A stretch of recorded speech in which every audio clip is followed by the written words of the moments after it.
I had just finished reeling in a trout for dinner when I saw it flapping on my cabin door like a bad joke on red paper.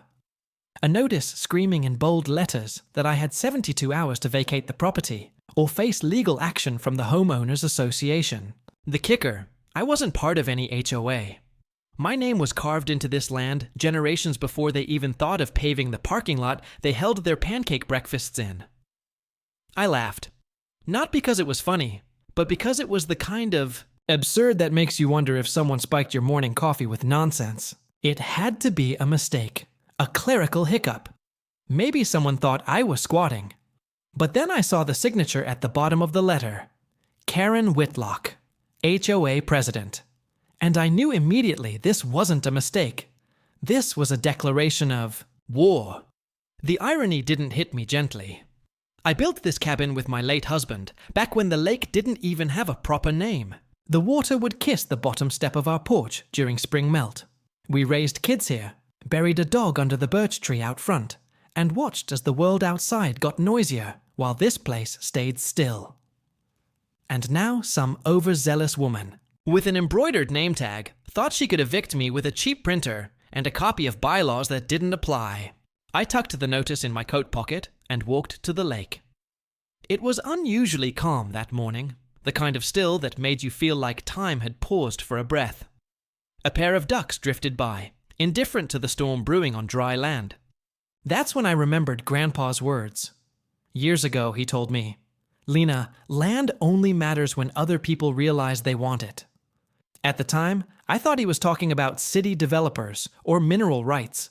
I didn't expect it to mean HOA board, members with bad attitudes and matching clipboards. I drove into town, past the gaudy signs that welcomed people to the Wind Pine Lakes subdivision, a development that popped up 10 years ago, like weeds in spring. They built model homes, a tennis court, and a clubhouse right next to the lake, all within spitting distance of my property. No one asked me if I was okay with that. They just assumed I was some old relic that came with the scenery. At the time, I didn't mind. They kept their noise on weekends and left my dock alone. Until now, Karen was easy to find. She was the one, in yoga pants, yelling into her phone while pointing at a clipboard. She turned when she saw me coming and plastered on a fake smile that strained under the weight of too much entitlement. She introduced herself like she was some kind of local celebrity and waved the clipboard like a badge. I introduced myself too, but it came out colder than I intended. She launched into a rehearsed speech about code compliance, structure permits, and neighborhood aesthetic. I let her finish, watching her talk like her words could build walls. When she finally paused, I said one thing. "I've lived here since your hoe was just dirt and plans." Her smile didn't waver, but her eyes blinked faster. Then came the threats. Fines, liens, legal notices. She even suggested that if I cooperated, the HOA could help me find a more appropriate living situation, more appropriate than a home I built myself. I thanked her for the information and walked away. She called after me, saying I had 72 hours. I didn't respond. Back at the cabin, I pulled out the old trunk. My husband and I kept in the crawl space. It held tax records, property deeds, maps, and one envelope stained with coffee rings and age. Inside was a document handwritten in perfect cursive. It was a land grant signed by a local judge back in the 40s, confirming full ownership of the lakefront plot, including, according to its detailed boundary notes, the very land where the HOA clubhouse and parking lot now sat. I held that paper like it was sacred. I remembered Earl telling me that he never filed it with the county registrar because back then, people respected fences and names. But now I was dealing with people who respected neither. I needed help. The next morning, I drove 2 towns over to visit Mod Delaney. He used to be the county's top surveyor, now retired and semi-blind, but sharp as a tack when it came to land records. He squinted at the grant, then laughed loud enough to scare his cat off the windowsill. I remember this. I helped map that lake before they damned it to expand. That lot they paved for their clubhouse barbecue pit. "That's your land, honey." I could feel the storm building in my chest. Not anger, not yet. Just the kind of clarity. That comes when someone tries to steal your chair while you're still sitting in it. Mo offered to notorize his recollection, and even found an old map with boundary lines that matched the grant word for word. I thanked him, and before I left, he looked at me and said, "If they try to push you out, push back twice as hard." Driving home, I passed the HOA clubhouse. A group of them were planting flowers, probably getting ready for one of their lake festivals. I stopped my truck right there in the middle of the street and looked at that parking lot. It wasn't just asphalt anymore, it was leverage. And suddenly, I wasn't worried about that red notice on my door because they had no idea who they were messing with. They thought I was just some lonely woman in a wooden shack, but I had something they didn't. Proof, patience, and a land grant. That would turn their empire into my backyard. The morning air carried the kind of tension that made birds quiet and dogs bark at nothing. I stood on my porch with a coffee in hand and stared out at the dock where 2 HOA board members were already pacing around in their matching vests. One of them, the taller one with a clipboard, took pictures of my flower pots like they were evidence in a crime scene. It wasn't even 7:30. They didn't knock. They didn't greet me. They just circled my cabin like buzzards that smelled something dying. I didn't wave. I just watched. It was clear they were looking for something to pin on me. Some reason to accelerate whatever nonsense they had cooked up. I had to move faster, so I picked up the phone and called Kaylee.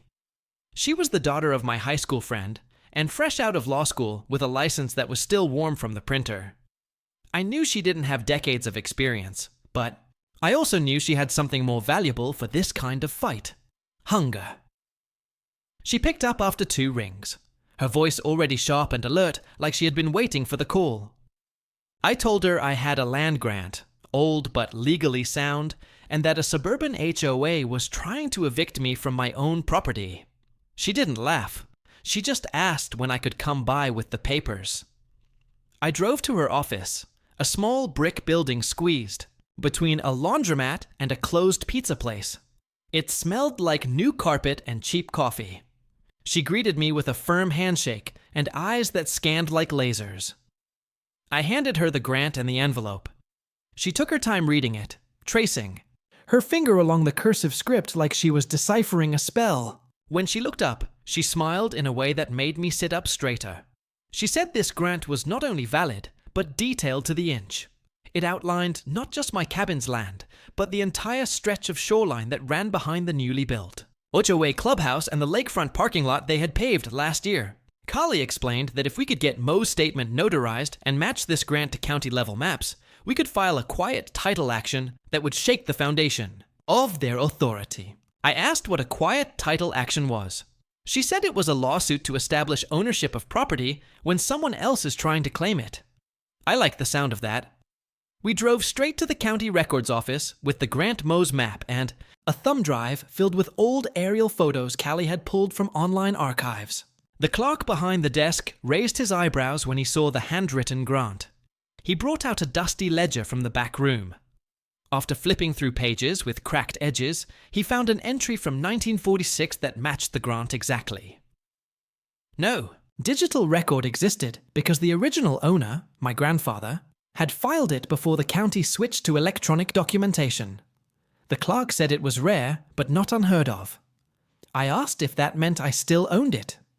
He said as long as no other title had been legally filed over it, it was mine.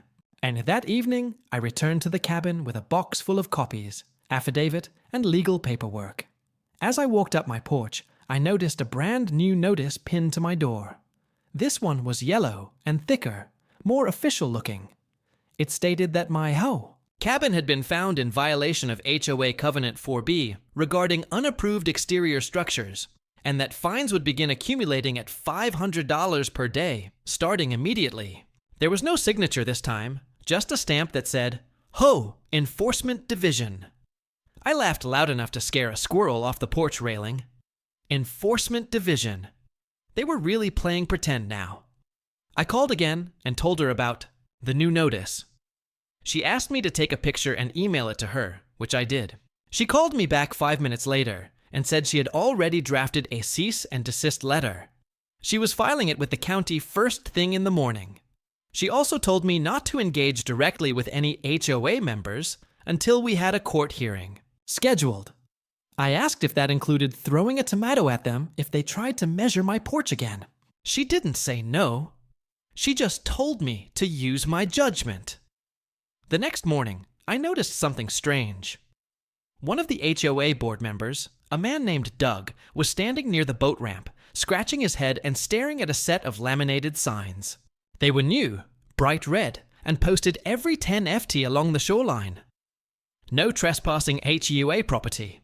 Doug didn't look proud. He looked confused, maybe even a little embarrassed. I walked over slowly and asked if he had any idea who authorized those signs. He muttered something about Karen wanting to protect the community asset. I nodded and told him those assets were sitting on land I owned. He didn't reply. He just rubbed the back of his neck and walked away. That night, I went through an old box of fishing tackle looking for something and found a small metal key taped inside the lid. It was rusted, but still intact. I remembered Grandpa telling me once about a backup valve for the lake's old dam system built back when the town used lake water for fire suppression. He used to joke that the lake had a secret switch. I never thought much of it, but now I was starting to wonder. With the HOA poking around like they own the place, and Karen acting like a sheriff in a soap opera, I figured it was time to check out every piece of leverage I had. So, I grabbed a flashlight and hiked around the lakes' edge to the old service station near the dam, a structure most people didn't even know was still there. It was covered in vines and padlocked with rust. But when I slid that little key into the slot, it turned. The hatch creaked open like it was waking up after a long nap. Inside was a manual control valve system, still labeled with tags and instructions. From the 60s, a crank wheel, pressure gauges, and a warning sign faded by decades of sun. The whole thing looked like it hadn't been touched since before color TV. I didn't touch anything, not yet. But I smiled because if Karen thought she could control me with fake fines and playground politics, she hadn't considered what real control looked like. I had history. I had proof. And now I had a valve that could change the level of the lake with one slow turn. The sound of metal scraping against dirt woke me up before sunrise. I shuffled to the window, expecting maybe a deer or a neighbor's dog, but instead saw a small crew in orange vests hammering poles into the ground around my driveway. A new sign leaned against a pickup nearby. It read, "Private HOA property. No access without permit." For a moment, I stood there frozen in disbelief. They were fencing me in, literally. I grabbed my coat and boots, heart thudding like a drum, and stormed outside before they could drive the first bolt into the corner post. The man holding the post hole digger barely looked up when I asked what they thought they were doing. He mumbled something about orders from the board and pointed toward Karen, who had just pulled up in her pristine white SUV. She stepped out like a queen surveying her land and greeted me with a smile that tried too hard. She said the HOA was simply protecting community property and that fencing off certain areas would help avoid further dispute. I asked her where she thought she was standing. She said the lakeside access was under HOA jurisdiction. Now, I told her I had documents saying otherwise. She replied that until a court said so, the HOA would proceed with its regulations. I told her that might be the last mistake she ever makes in this neighborhood. Her smile faltered just for a second before she spun on her heel and walked off as if she'd won something. I called again. She was already working on filing the quiet title action and had an appointment to present the documents at the county registrar. She told me not to panic, and definitely not to engage physically, no matter how tempting it might be to grab one of those fence posts and hurl it like a javelin. I took her advice, went back inside, and watched as the crew began closing off the gravel drive leading to my dock. They hammered the final post by noon, and by the afternoon, my truck couldn't get out without knocking down one of their newly installed chain link. They hadn't just fenced me in. They'd fenced themselves into a bigger problem. Later that day, I walked down to the marina just beyond the dock, where several of the newer residents were preparing for a community sailing. day, Karen stood on a small raised platform with a megaphone, rattling off announcements about lake access times, paddleboard rentals, and HLA boat inspection rules. The irony made my teeth hurt. She was speaking as if she owned the lake, as if her printed bylaws and laminated signs could change the dirt beneath her feet. I walked up quietly, unnoticed, and stood behind a group of neighbors sipping lemonade in plastic cup. Most of them looked mildly annoyed or bored. A few whispered to each other, but didn't challenge anything she said. I waited until she said the words, "Ho! Ownership of lake access," and that's when I spoke loud enough to carry. Actually, I own the lake. Every person turned to look. Karen froze, then regained her composure and laughed nervously. She said, "I must be mistaken." I repeated myself calmly, then pulled out a copy of the land grant and survey map, unfolded it neatly on one of their plastic tables, and pointed at the boundary lines that wrapped around the W's edge like a protective arm. Karen said those documents didn't look official. I said the county registrar thought otherwise. That silenced her for a moment, but what broke her completely was when Doug stepped forward. Doug was the same board member I had spoken to near the no trespassing signs. He had a quiet way about him, the kind of man who avoided confrontation but didn't like being lied to. He cleared his throat and asked Karen if she had checked the original subdivision plat before authorizing the fencing. Karen stammered. Doug continued. He said he'd gone to the planning office earlier that week and found discrepancies between HOA maps and county map. He asked why she hadn't shared that the parking lot and clubhouse were on land registered to someone else. Karen turned red. She called it hearsay and said she'd handle the matter privately, but the crowd didn't buy it. People started murmuring.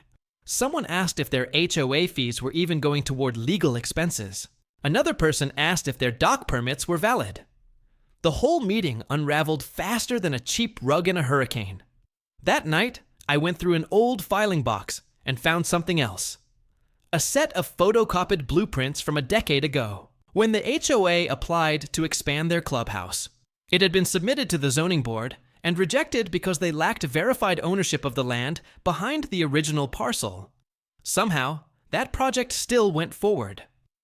Callie confirmed that if they built on land they didn't legally own, it wasn't just a civil matter.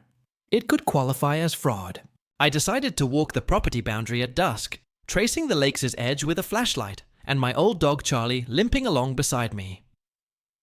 The stillness of the lake at night was the kind of quiet that made you remember things. Like the summer, we laid the foundation for the cabin, or the winter the ice cracked so loud it sounded like thunder. I reached the end of the trail where the land jutted into a rocky slope behind the parking lot. There, half buried under leaves and debris, was a concrete survey marker. It had a small brass disc in the center with a number engraved that matched the county record. It was undeniable proof. The clubhouse parking lot overlapped Lot 7B, my land. Callie came by the next morning with an idea. If we could prove the HOA had knowingly built on someone else's land and used it for profit, we could demand not only a cease of operations, but possibly restitution. She said she wanted to send an official letter to every homeowner outlining the risk of continued HOA fees being funneled into illegal operations. I told her to go for it. Let them all see what Karen was hiding behind those meeting notes and holiday bake sales. I returned to the dock that afternoon and found another surprise. Someone had cut the chain on the newly installed fence. The gate swung open in the breeze. Tied to it was a note scribbled on yellow notepad paper. It said, "You were right. Do what you have to." It wasn't signed, but I recognized Doug's handwriting. I folded the paper and tucked it in my pocket. For the first time in weeks, I felt the tide shifting. They thought I was some stubborn old woman with nothing but stories and a porch full of memories. What they didn't understand was that this land didn't just belong to me on paper. It was in my blood, my history, my backbone. And now that the truth had started to surface, not even their fences could stop it. The lake was quiet again, but this time it was the kind of quiet you get just before a storm breaks loose. Rain fell lightly that morning, tapping against the roof like a gentle warning. I sat at the kitchen table with a mug of black coffee, staring at the folded documents Callie had delivered the night before. The quiet title action was in motion. The county had accepted the filing, and a court date had been scheduled for just over 2 weeks from now. Still, the air outside didn't feel like victory yet. It felt heavy, unsettled, a quiet before something louder, as if on cue. I heard the tires crunching gravel out front. I looked through the window and saw a pair of black trucks I didn't recognize. For men in private security uniforms stepped out. They looked too polished for our small town. No badges, just shiny boots, radios, and mirrored sunglasses. One of them approached the cabin, holding a thick folder. I opened the door before he could knock. He introduced himself with a firm voice and handed me a notice declaring the HOA had retained their services to remove unauthorized tenants from subdivision property. I told him to hold on while I grabbed something. I returned with a copy of the land grant and the court filing stamped by the county clerk. I handed it to him and said he could pass that along to whoever thought hiring Maul. Cops to drag me off my porch was a good idea. He glanced at the documents, stepped back, and muttered something into his radio. A moment later, they all climbed back into their trucks and left without another word. I watched until the dust from their tires faded into the rain. Not 2 hours. Later, Karen showed up. This time, she didn't come with security or neighbors, just herself in a tan trench coat and heels that stuck into the muddy lawn-like stake. She didn't smile. She didn't speak right away either. She looked at the cabin, the lake, the dock. Then she looked at me and asked if we really had to go this far. I told her I didn't start this war, but I sure as hell intended to finish it. She tried to speak in that soft, condescending tone people use when they think you're being unreasonable. She said the HOA had been nothing but fair. I reminded her about the fence, the fines, the fake security threat. Her expression turned cold. She said I was making things difficult for everyone. I asked her if she was ready to testify under oath about where the HOA got the funds to build their clubhouse. She left without another word. That afternoon, something unexpected happened. Doug came by with a bottle of sweet tea and a nervous look. He sat on my porch like a man who'd been carrying something heavy and was finally ready to put it down. He told me that after our last conversation, he had started digging into the HOA's financial record. As a board member, he had partial access, though Karen controlled most of the documentation. But what he found was enough. He said large sums labeled as community improvement expenses were being funneled into accounts tied to Karen's personal business. Dock maintenance, landscaping contracts, even security expenses were signed off by her and paid to companies she quietly owned or shared with her brother. Doug said he didn't know how deep it went, but it didn't look good. He handed me a flash. Drive and said to give it to Callie. Callie nearly jumped out of her chair when she opened the files. She said, "This was more than we'd hoped for. This wasn't just a land dispute anymore. This was financial fraud, conflict of interest, maybe even criminal misappropriation. We compiled the documents, organized the timelines, and added them to the court filings. If Karen thought she was going to bulldoze me with red tape, she was about to find herself buried in her own."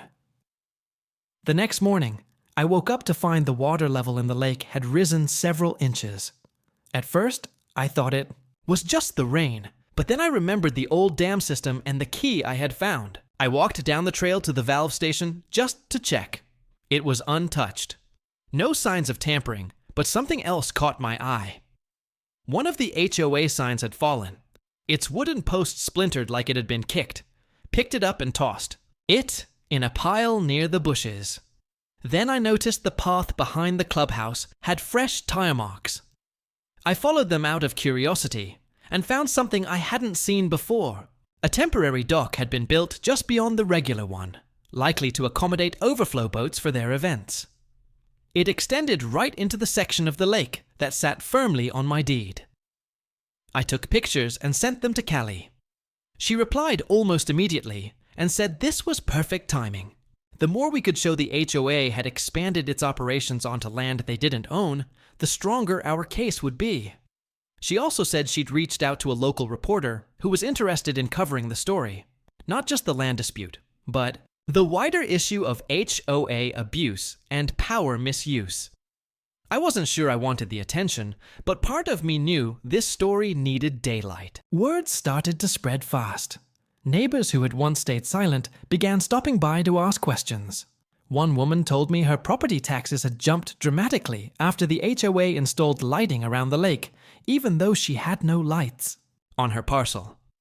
Another man mentioned he'd paid extra for a premium lakeside lot, not knowing the lake itself wasn't haunted. People were starting to feel tricked, like they had bought into a lie wrapped in decorative shrubs and community newsletters. That evening, Karen sent out an emergency HOA meeting notice. It was taped to mailboxes and stapled to telephone poles.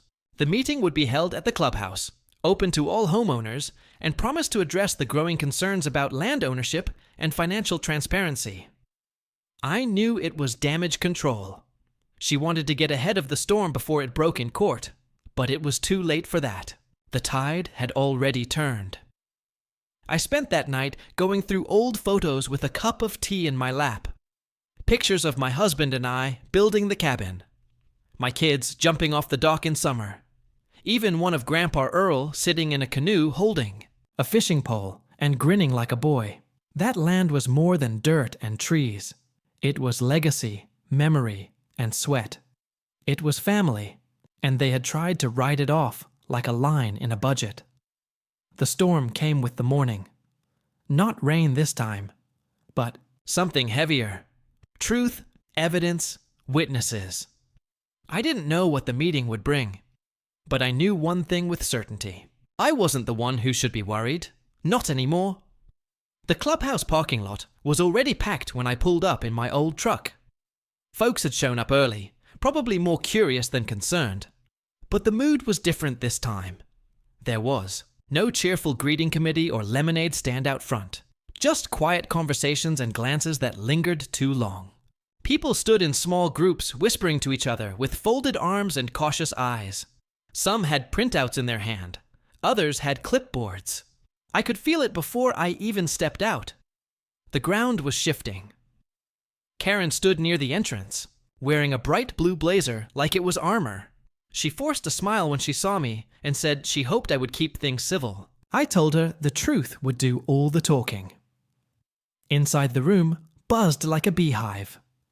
Rows of chairs had been set up facing the makeshift podium, which was just a folding table draped with a cloth bearing the HOA logo. Doug stood off to the side, holding a folder close to his chest, his face tense but determined. Callie had already taken her seat in the second row, laptop open, her fingers flying across the keyboard as she reviewed the documents one more time. She gave me a small nod. That was all I needed. Karen called the meeting to order and launched into a speech about community unity, responsible management, and how misinformation had caused unnecessary tension. Her words floated above the room like perfume, pleasant on the surface, but covering something rotten. She said the board had reviewed the concerns and would be issuing a formal statement soon. She said property records could be confusing, and that misunderstandings were being exploited by individuals with personal grievances. That was my cue. I stood up and asked if I could say a few words. Karen hesitated, but knew she couldn't deny me without causing more suspicion. She nodded tightly. I walked to the front, reached into my bag, and pulled out a stack of documents. I didn't raise my voice. I didn't accuse or insult. I simply laid out the facts. I read from the land grant, then showed a map with highlighted sections clearly, marking my ownership of the lakefront and the parking lot beneath their feet. I handed out copies of the surveyor's affidavit. Then I passed around printed emails from the county office, confirming the grant's validity. I looked around the room and asked how many people had paid for dock permits in the past year. Hands went up. Then I asked how many of them knew they had been paying for access to land that did not belong to the HOA. The silence that followed was louder than any argument. I watched as neighbors looked at each other, processing what it meant, that they had been charged for something the board had no right to sell. Then Doug stepped forward and asked to speak. He opened his folder and revealed financial records showing payments made to companies connected to Karen and her family. Landscaping contracts, event catering, maintenance fees, all of it routed through shell companies that shared addresses and tax IDs with Karen's boutique event planning business. He explained how funds collected as HLA dues had been funneled back into private account. He said he couldn't stay quiet any longer and apologized for not coming forward sooner. Karen's face changed from calm to panic in real time. She stood up and began shouting that this was all lies, personal vendettas, and doctored paperwork. But it was too late. People had already seen enough. One woman in the back stood up and said she wanted a vote to suspend Karen and the current board pending investigation. Another man shouted that he wanted to see the books. The room erupted. Karen tried to regain control, banging her fist on the table and demanding order. But the crowd had turned. They weren't afraid anymore. They were angry. Callie stood and raised her hand to speak. She calmly informed everyone that a legal hearing had already been scheduled and that the land ownership matter was now in the hands of the court. She also explained that the documents Doug had shared were being submitted to the local district attorney for further review. If criminal charges were pursued, it would not be handled by HLA bylaws, but by state law. At that, Karen finally broke. She shouted that this was all a witch hunt and stormed out of the building. Her heels clacked loudly against the tile, the sound echoing like the final tick of a countdown. People slowly began to file out, quiet and thoughtful, many of them shaking my hand or whispering apologies as they passed. Doug stayed behind to help collect the leftover papers. He looked tired, but relieved. I thanked him. He said he should have done more sooner. I told him what mattered was that he did something when it counted. Back at the cabin, I sat on the porch and watched the sun dip below the treetop. The lake shimmered with the last light of the day, peaceful and wide. I thought about Grandpa Earl and how proud he would have been. Not just that I protected the land, but that I did it without turning bitter. I thought about my husband, how he used to say the lake had a way of showing you what mattered when everything else got too loud. He was right. The next morning, a county official arrived with a notice confirming that all HOA construction on disputed land was to be halted pending final judgment. I walked him around the boundaries and showed him the survey markers. He took photos, asked questions, and promised to return with enforcement if necessary. As we wrapped up, I saw Karen's SUV pull out of the clubhouse lot for what might have been the last time. She didn't look in my direction. Later that day, a group of neighbors stopped by. Some brought pie, others brought questions. One man asked if the lake would still be open to the community. I said I wasn't here to punish good people. I just wanted to stop the ones who thought power gave them permission to steal. We talked about forming a cooperative, one where decisions were made together without manipulation or profit. People nodded. It felt like the start of something new. As night fell, I sat alone by the dock. The water lapped gently against the shore. The wind rustled the trees, and for the first time in weeks, there was no tension in my chest, just peace. Justice was coming, not from rage, but from truth. And soon the lake would be mine again, not just by paper, but by promise. The courtroom was smaller than I expected, with pale wood paneling and rows of benches that creaked when people shifted.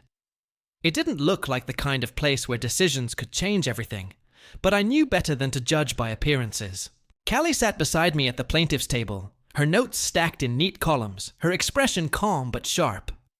Across from us sat Karen, and a man she introduced as her attorney, though he seemed more irritated than invested. The gallery was filled with neighbors, reporters, and a few unfamiliar faces who were probably tied to the county's zoning board or tax office. Word had traveled fast after the HOA meeting imploded. Now the entire lake community had gathered to see what would come of it. The judge entered and began with the standard instructions. He spoke plainly, his tone giving the impression that he'd seen enough nonsense over the years to cut straight through it. Callie stood first. She introduced the case as a matter of ownership, explained the land grant's origins, and submitted the supporting documents, including Moe's sworn statement, the registered survey records, and the court-stamped quiet title action. She spoke with clarity and confidence, laying out the timeline in a way that made it impossible to argue with. I watched the judge's expression as she spoke. He didn't blink much. He just listened, nodding once every few minutes, as if piecing together a puzzle he already suspected was missing corners. Then Karen's attorney took over. He questioned the validity of the handwritten grant, suggested the records might be outdated, and tried to paint me as someone clinging to folklore rather than facts. He referred to me as the claimant instead of the property owner, which made Callie's eyebrow twitch, but not her composure. When he implied that I had let the property go unmanaged and therefore forfeited my claim through negligence, Callie interrupted with a legal objection. The judge sustained it and reminded the attorney that failure to manicure a property is not legal grounds for forfeit. The gallery murmured at that. Karen shifted in her seat, no longer smug, just pale and rigid. Then came the moment that changed everything. Callie presented the HOA's construction permits and matched them against the survey data. She pointed out how the clubhouse, the fence, and especially the parking lot sat directly on land covered by my grandfather's deed. The judge asked for clarification on the parcel numbers. Callie walked him through it line by line, then submitted Doug's financial findings into evidence, detailing how HOA funds had been used for unauthorized development and personal enrichment. When she was done, the courtroom went completely still. The judge asked Karen if she had anything to add. She stood, cleared her throat, and began a speech about her dedication to the community. She said she believed everything she did was in the best interest of the resident. She claimed she had no knowledge of the land ownership issues, and that the expansion projects were based on old maps approved by prior board members. Then, out of nowhere, Doug stood up from the gallery and asked to speak. The judge allowed it. Doug testified that Karen had been warned about discrepancies in the land records and that she chose to ignore them. He said she had dismissed concerns from other board members and even tampered with documentation that could have stopped the construction. Karen's mouth dropped open, but she didn't speak. She didn't have to. The damage was done. After a short recess, the judge returned and gave his ruling. The court recognized the validity of the original land grant and declared the properties in question to be under my legal ownership. The quiet title action was granted. The HOA was ordered to cease all operations on the disputed land, remove unauthorized structures within 60 days, and refund any collected fees that had been charged for access to those areas. Additionally, the financial misconduct evidence would be referred to the district attorney for potential criminal investigation. Karen slumped in her chair, like the wind had been knocked out of her. The judge looked directly at her and said that my leadership is not a license to rewrite boundaries. People clapped softly as we exited, though the bailiff quickly asked for quiet. Outside the courthouse, reporters gathered, asking questions I didn't feel like answering. Callie spoke on my behalf, calmly explaining the legal victory and warning about the dangers of unchecked authority in community associations. I walked to my truck, took a deep breath, and stared at the courthouse step. It was over. The paper, the proof, the fight. I had won, not through shouting or standoffs, but by trusting the truth to stand taller than anything fake. The next few days were quiet, but not uneventful. Karen resigned from the board, citing health concerns, though everyone knew the real reason. The HOA's remaining members held a meeting and voted to dissolve the organization. Without its central authority and funding, it fell apart faster than anyone expected.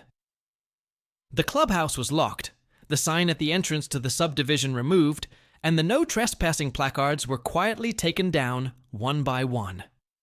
I watched. It all happened from my porch, cup of tea in hand, Charlie napping by my feet, the lake just as still and beautiful as the day I first set foot on its shore. One morning, Doug returned. He brought a gift, a handmade wooden sign carved with my family. Name and the words, "Welcome to Earl's Lake." He said the neighbors voted on the name. I asked him how they knew about my grandfather's name. He smiled and said the story had made its rounds, especially after Callie gave that interview. I hung the sign by the dock where the old one used to be, the one that had rotted and collapsed years ago. It felt right, like a piece of history falling back into place. Callie stopped by the next evening to share some final update. The county had issued a formal correction to the land record. Everything was now in my name, digitally as well. She said her firm had received a dozen new calls from people asking for help with similar issues. She laughed and said she was thinking about specializing in HOA law. I told her that sounded like a career built on chaos, but I was proud of her. She hugged me before leaving and promised to visit again soon, not as a lawyer, but as a friend. That night, a gentle breeze moved across the lake. I lit a small fire in the pit and sat watching the flames crackle, smoke rising into the dark sky.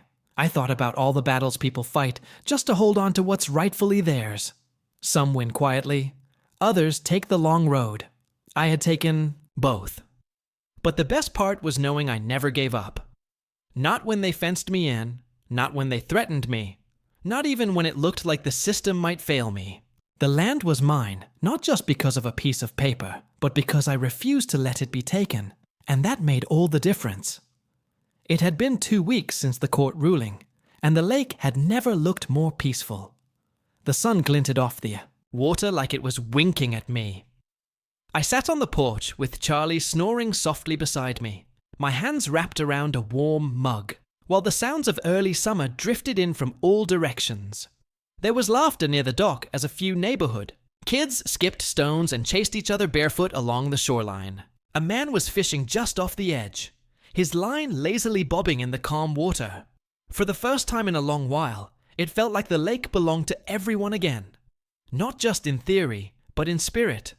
That morning, the county's demolition crew arrived with 2 yellow bulldozers and a flatbed truck.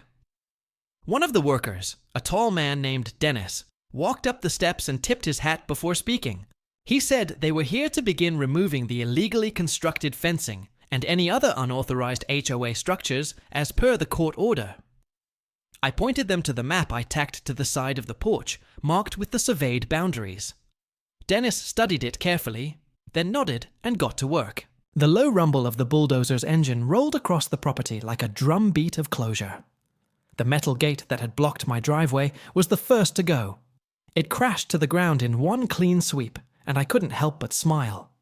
By the afternoon, the fence around the dock was gone. The unauthorized signposts had been yanked up like weeds, and the area around the parking lot had been cleared of all traces of fake authority. A few residents stood nearby watching, none of them complaining, some of them even clapping quietly when the fence posts fell. Doug stopped by with a cooler of lemonade and passed it around like it was a tailgate party. Someone cracked a joke about reclaiming the land in the most American way possible, and everyone laughed. It was strange, but good to feel the tension dissolve like mist off the lake. I walked down the now cleared path to the old clubhouse. The building stood empty, its doors changed shut by order of the county. It looked small now, stripped of the power it used to hold. I walked around it slowly, listening to the creak of the wooden boards and the soft whine of distant cicadas. Then I stepped onto the parking lot, the one they had paved so proudly, and looked out over the lake it faced. It was mine. Not just the deed, not just the court's words, but mine in the truest sense. No one could take it again. Not with paper, not with threats, not with fences or fake boards or laminated rules. I picked up a loose stone from the edge of the lot and tossed it into the water.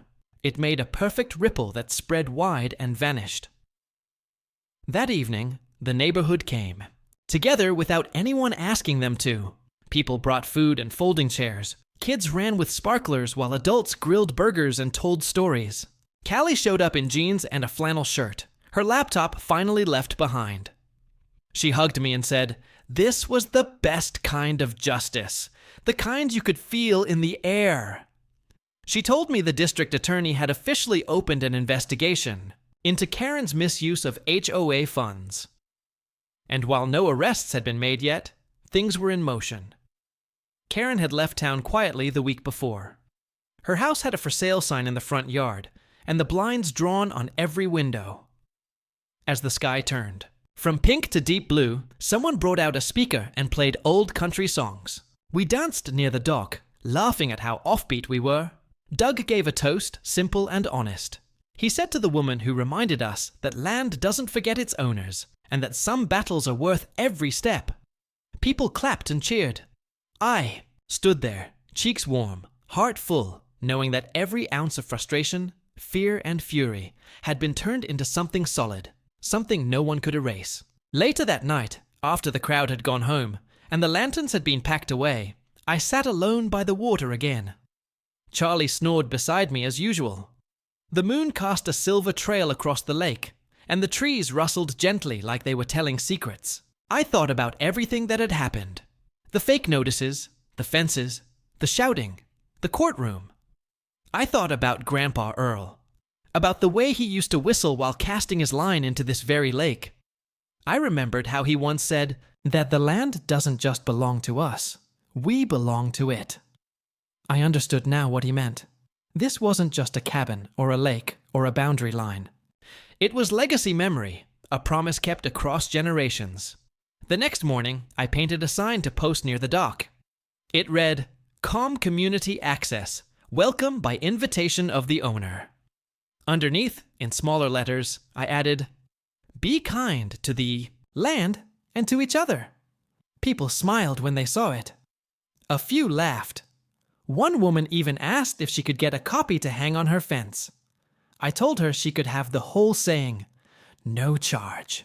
A week later, the county sent me a letter officially recognizing the new designation of the land under my name, including lakebed rights and surrounding trails. They also enclosed a notice that HOA fees would no longer be collected for any use related to the lake or the lots under dispute. The dissolution of the Wind Pine Lakes HOA was now on public record. It was done.